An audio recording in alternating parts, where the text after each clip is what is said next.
Hello friends, hopefully आप सभी लोग अच्छे होंगे।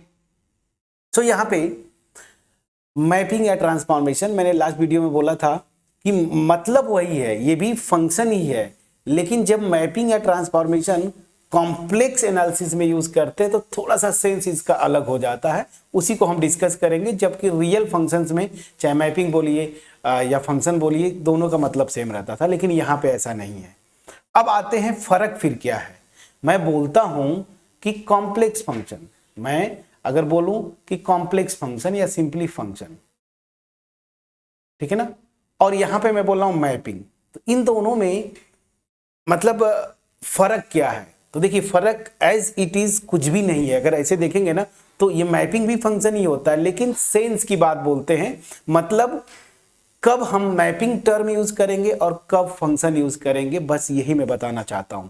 ध्यान दीजिएगा। जैसे फॉर एग्जांपल, मैंने आपको एक एग्जांपल जो लिया था, this is equal to z square ना, ये लिया था मैंने। अब इसका मैंने देखिए x square minus y square plus 2xy और इंटू आई कर दिया। चलिए ये आई यहां पे लगा दीजिए, आई इंटू 2xy, यही था। मैंने देखिए ऊपर किया हुआ है ना, जब इमेजिनरी और रियल पार्ट्स में लिख रहा था। देखिए ये x square minus y square plus I times 2xy, वो हो गया। अब यहां पे ध्यान दीजिएगा, ये फंक्शन है। अब मैपिंग की अगर मैं बात बोलूं तो ये अल्टीमेट फंक्शन ही है ना, यही लेके चल रहा हूं ना, लेकिन मैं इसी फंक्शन को मैपिंग कब बोलूंगा, तो ध्यान दीजिएगा, ग्राफ खींचना हुआ तो मैं क्या बोल रहा हूं फिर से, ये फंक्शन दिया है, इसको अगर कुछ ना बोले तो आप सिंपली फंक्शन बोलेंगे, लेकिन जब इस फंक्शन का ग्राफ खींचना हो, क्या ग्राफ, जब इस फंक्शन का ग्राफ खींचना हो तब हम उसी को क्या बोलते हैं, मैपिंग या ट्रांसफॉर्मेशन। समझ में आ गया। तो एक कॉम्प्लेक्स फंक्शन जब उसके हम ग्राफ खींचने की बात बोलेंगे या ग्राफ की बात करें तो उसी फंक्शन को हम दूसरा नाम देते हैं मैपिंग। तो मैपिंग कब यूज करेंगे, जब हम उस फंक्शन का ग्राफ खींचने की कोशिश करेंगे, ठीक है ना, या उसी मैपिंग को हम ट्रांसफॉर्मेशन भी बोलते हैं जब ग्राफ खींचना है। अब आप बोलेंगे कि सर ऐसा क्यों बोल रहे हैं, रियल फंक्शन में भी तो ग्राफ खींचते थे, तो वहां फंक्शन भी बोलिए मैपिंग बोलिए सब सेम था, यहां पे ऐसा क्यों बोले। तो ध्यान दीजिएगा, बहुत फर्क है।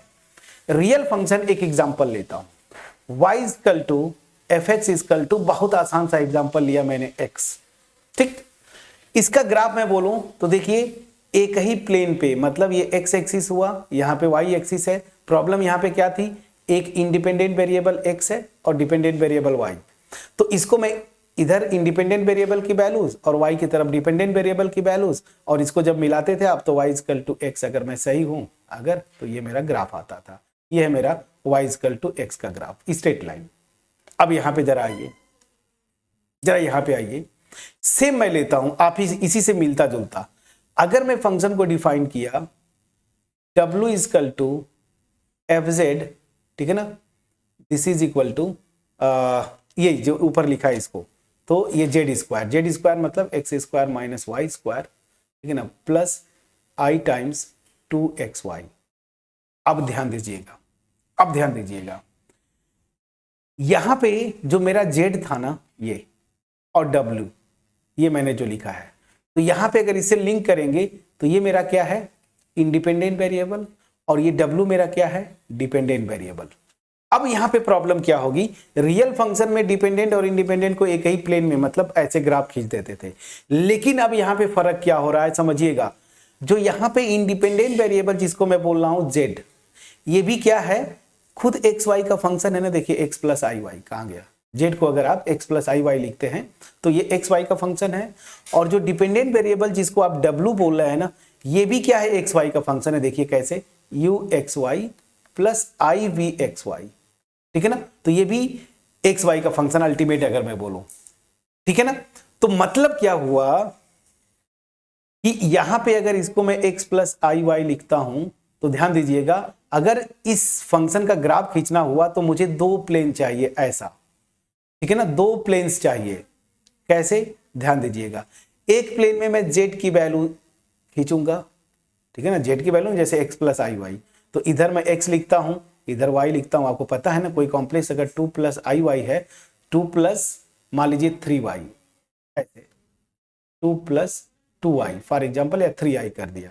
तो इस जेड को कैसे लिखते थे, 1 2, ये रियल पार्ट और इमेजिनरी पार्ट 1 2 3, तो यहाँ पे वो कॉम्प्लेक्स नंबर 2 3i। तो ध्यान दीजिएगा, जब रियल फंक्शन की बात करते थे, जैसे ये स्ट्रेट लाइन, तो x इक्वल टू 1 पे y की वैल्यू 1, तो यहाँ पे मैं 1 लिख देता था, बोलता था ये वाला जो फर्स्ट क्वाड्रेंट है इंडिपेंडेंट वेरिएबल की वैल्यू है और सेकेंड जो है डिपेंडेंट का। मैं समझा पाया कि नहीं? तो डिपेंडेंट और इंडिपेंडेंट को एक ही जगह मैं ऐसे ड्रॉ कर देता था। लेकिन यहाँ पे प्रॉब्लम क्या है, जो मेरा इस फंक्शन कॉम्प्लेक्स फंक्शन में जो इंडिपेंडेंट वेरिएबल है उसी को रिप्रेजेंट करने के लिए मुझे ये केवल एक एक्सिस चाहिए, एक्स और वाई, जिसका इस जेड का रियल पार्ट जो है और इमेजिनरी पार्ट दोनों को खींचने के लिए देखिए यहाँ पे मुझे ये एक्स वाई प्लेन चाहिए, मतलब इस तरह का एक प्लेन चाहिए। अब आते हैं डब्लू को फिर कहाँ खींचेंगे, तो डब्लू खुद देखिए ये भी एक्स वाई का फंक्शन है, तो यहाँ पे मुझे क्या चाहिए, यू एक्सिस चाहिए और वी एक्सिस चाहिए, जहां पे u को अलग से कैलकुलेट करूंगा। याद रखिए मैंने बोला था ना, u और v दोनों को मैं फंक्शन ले सकता हूं r2 to r, ठीक है ना। तो u के लिए अलग और v के लिए अलग चाहिए। मतलब क्या हुआ कि w को का वैल्यूज या w का ग्राफ खींचने के लिए या कर्व खींचने के लिए मुझे अलग से एक प्लेन चाहिए जिसको हम बोलते हैं w प्लेन। तो अगर ये फंक्शन है w इक्वल टू fz, तो इसको अगर मतलब इसको मैपिंग या mapping in the sense graph अगर खींचना है तो मुझे दो प्लेन्स चाहिए, जहां पे एक पे मैं क्या करूंगा, जेड प्लेन की वैल्यूज खींचूंगा या ग्राफ खींचूंगा और दूसरे प्लेन पे इस डब्ल्यू का ग्राफ खींचूंगा। साथ साथ दो प्लेन चाहिए। समझ में आ गया? तो ये मेन डिफरेंस है रियल फंक्शन में और कॉम्प्लेक्स फंक्शन में। तो इसीलिए जब कोई कॉम्प्लेक्स फंक्शन दिया है और उसके ग्राफ की बात करेंगे, ग्राफ खींचने की बात करेंगे, तो हमें इस तरह की दो प्लेन चाहिए, जो जिससे रियल में एक ही पे हो जाता था, इस तरह का मुझे दो प्लेन चाहिए। एक में जेड की वैल्यूज ड्रॉ करूंगा जिसको मैं क्या बोलता हूं, जेड प्लेन, और दूसरा जो होगा डब्ल्यू की वैल्यूज को, मतलब यूवी प्लेन या डब्ल्यू प्लेन। दो ऐसे प्लेन चाहिए। तो इसीलिए जब कॉम्प्लेक्स फंक्शन है और उसके ग्राफ की बात करते हैं तो नाम दे देते हैं ना कि जब भी ग्राफ खींचना हुआ तो इसी फंक्शन को हम बोलेंगे क्या, मैपिंग या ट्रांसफॉर्मेशन। मैं समझा पाया कि नहीं फ्रेंड्स, प्लीज बोलिएगा। तो ये था बेसिक डिफरेंस। अब आप रेडी हैं आगे के कॉन्सेप्ट, मतलब एनालिटिक फंक्शंस की तरफ अप्रोच करेंगे। अब यहां से हमारा आएगा लिमिट, ठीक है ना। लिमिट किसी भी कॉम्प्लेक्स फंक्शन का लिमिट, उसकी कॉन्टिन्यूटी और उसकी डिफरेंशियबिलिटी। जब ये डिस्कस कर लेंगे तो फिर हम चलेंगे एक्चुअल जिसके लिए आप इंतजार कर रहे हैं, एनालिटिक फंक्शन। तो लिमिट क्या होता है किसी पॉइंट पे, जैसे रियल फंक्शन में किया, सेम उसी तरीके से यहां पे भी डिफाइन करते हैं कॉन्टिन्यूटी और डिफरेंशियबिलिटी। इन तीनों को वन बाय वन डिस्कस करेंगे, फिर हम एक्चुअली मूव करेंगे एनालिटिक फंक्शन की तरफ।